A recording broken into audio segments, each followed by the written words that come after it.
Hey Dan, Phil here from Ecolac. Your 6MCR is ready to go, mate. So there's a little bit of wiring left to do. We received the rotating grapple saw yesterday, so we're just finishing up the wiring for that. However, definitely everything else ready to go. So I'll walk you around it and show you how this is set up. Really happy with this with a Stucci coupler. So I've been playing with it this morning in the yard, and you can connect, disconnect under pressure, no problems. 6 hoses on in one action. It's amazing. So we'll look at that in a sec. So I'll walk you around the specifics to start with, and then the key things on the machine, and then I'll get you some video of the attachments running as well. So this is the rotating grab. So this is the first of the new style grabs. So this is the log style, and as Rob recommended, bigger and stronger for you. And it's got the WD-14 rotator, and then that's the GRX25 log grab. And this is the Interlam saw. So this is a 500, and it's got a longer bar on it for you. You've got some spare blades and chains as well. So this is the tank for the chain oil, and the diverter valve. So this switches between your saw and the grab, which I'll show you shortly. So they've done a really nice job with that. Quite a lot of new work for them to sort out with the new grab. So I know we were a few days late receiving that, but I think a few days worth waiting because they've done a really good job. I'll show you the slasher now. Hymac have also done a beautiful job on this slasher. So you've got your connect ears on there. It's just really tidy. Really happy with the paint. They've done a really good job, and we've added that Stucci coupler, which we'll run through in a minute. So this is your little, the small one, a little bit lighter than a larger skid steer one, so you can still use it in excavator mode really well. And then your recent additions, the skid bucket and the 600mm bucket are there. So I'll run you around the machine. So tensioning the tracks first. I'm just going to touch on this firstly because it's important. There's a gauge here. Now these tracks, brand new, will stretch in. So it'll take about 100 hours for them to really bed in properly. So to start with, every hour or two, check your tension. This gauge here, you can see there, 6MCR, min max. So the idea is, down in here, between the middle roller and where it runs here, you should be able to slide this first step in like this. Now that should this is with the machine lifted off the ground. So the blade at the rear and the bucket at the front lifted up. You should be able to slide that in. If you can't get that in, it's too tight, loosen it. Don't run it that tight. If you run it too tight, you're gonna accelerate wear on the track, the rollers and the idlers, and you can end up collapsing an idler from it. People have done it, and it's always been over tensioning of the tracks so far. So you got to be really careful with this not to over tension it. So you need to better slide that in, and if you can then slide that second step in, which is there, this bigger space here, that means it's too loose. So if you can, you want to be able to, when you're tensioning it, basically I just hold this up against the roller, tension the track until it's touching there, and happy days. But like I say, for the first few weeks, just keep an eye on the tension. They will go loose as the tracks stretch in. So that's just an important one. I'll put that back there. So that comes with the machine. And then in here is your air filter, water coolant. I want to show you the Stucci stuff, but we'll get this stuff over with first because it's the boring stuff. Diesel tank, coolant overflow bottle, engine oil filter, dipstick, fill point, no DPF, one of the last machines without it. A few left in stock, but not too many, so you've done well. Fuel filter, fuel water separator, fuel lift pump. Now, if the engine won't start, we've had before where these have rattled loose, so we're attaching them a bit better. Just something to keep an eye on there. Then you got the hydrostatic pump there, and then the equipment pump. And here is your pilot pump and the hydraulic cooler fan pump. So I'll show you in here. So battery isolator, and then we've got the hydraulic motor for the cooling fan, and then control valve. That's all very neat. And emergency stop on the outside is here. These mirrors, Dan, I recommend you take them off. Just a few bolts under here. For your application in trees, just get rid of them. Too easy to damage. There's 2 up there, unbolt them as well. All right, so the Stucci multi-coupler. So, it's very simple. You've got this little locking red here, so you push that up, and that will allow you to bring the arm down, which will release the protective cover. So this is just a protective cover if you're not using anything. When you put your attachment on, you can put this in the cab, or you can just clip this into the parking station. The parking station is this thing here. That's very easily, I'll just set the phone down here. We'll use this cover. There we go. So you just hold this lever down, and then it comes out. So really easy. So when you've taken it off, you got to put this somewhere. That's what this is for. There's one on here, and there's one on the grab as well. So back over to here, this wiring we got to finish off. We'll put that on a bulkhead. That's for your diverter valve. So when you've got the grapple saw on and you go to disconnect it, don't forget to disconnect your wiring, because if you forget to disconnect your wiring, you're going to rip it off. So here we got 6 couplings here in total. Now, the main auxiliary circuit, so auxiliary 1, which is these steel lines with the 1/2-inch couplings. If you come up here, you can see we've teed into it. Then we run down here into these couplings. So 2 of these couplings are for this here and that there. So you can still run, if you've got an auger drive or something, you've still got your 1/2-inch coupling, you plug it in, easy. But you do have that same circuit running into here as well, which is what we use for the slasher and the rotating grab. The second circuit running into here is your second auxiliary circuit. So that's for the rotator on the grapple saw. So that just runs to here. The last 2 is the case drain line. So we split that into 2 just to get the high flow requirement from the saw. So we run 2 of them. You've only got 1 case drain on here, so we only pick up on 1 of them, but the 2 are there to get that high flow through here. The really cool thing with these Stucci couplings, this is the machine side, so this is called the parked station, and then the coupling assembly on the attachments are called the mobile stations. So on the park station, which is the machine side, it still has the ball bearing grooves for standard flat phase coupling. So if you're not, if you don't want to buy a mobile station to put on the attachment, it's an attachment you don't use that too much, then all you need to do is just take your standard female coupling and it plugs onto there still.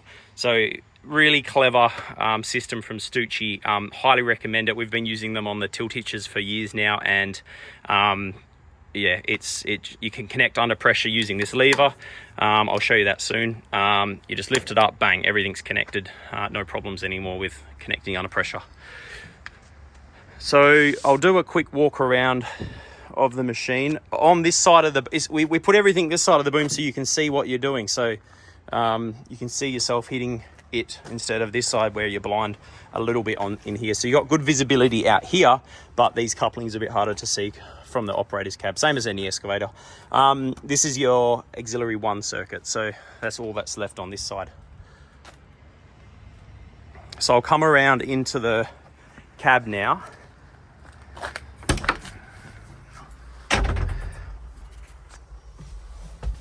So you have your internal emergency stop here.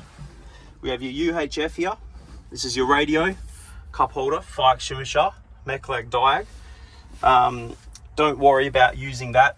It's only there to help us diagnose if we have any faults later on, and we'll instruct you what to do there.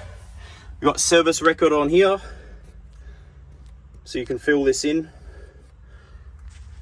Here we got a new QR code system, so it's got the operator's manual on it. It comes with a manual copy of the operator's manual. If you lose it or you've left it in the office, scan that. All your operation instructions are there. Quick information sheet shows you what filters to use, where, oils, what volume of oil you need, common things, and just a reminder of things that you need to do, such as grease it and check the tension, aircon filters, etc.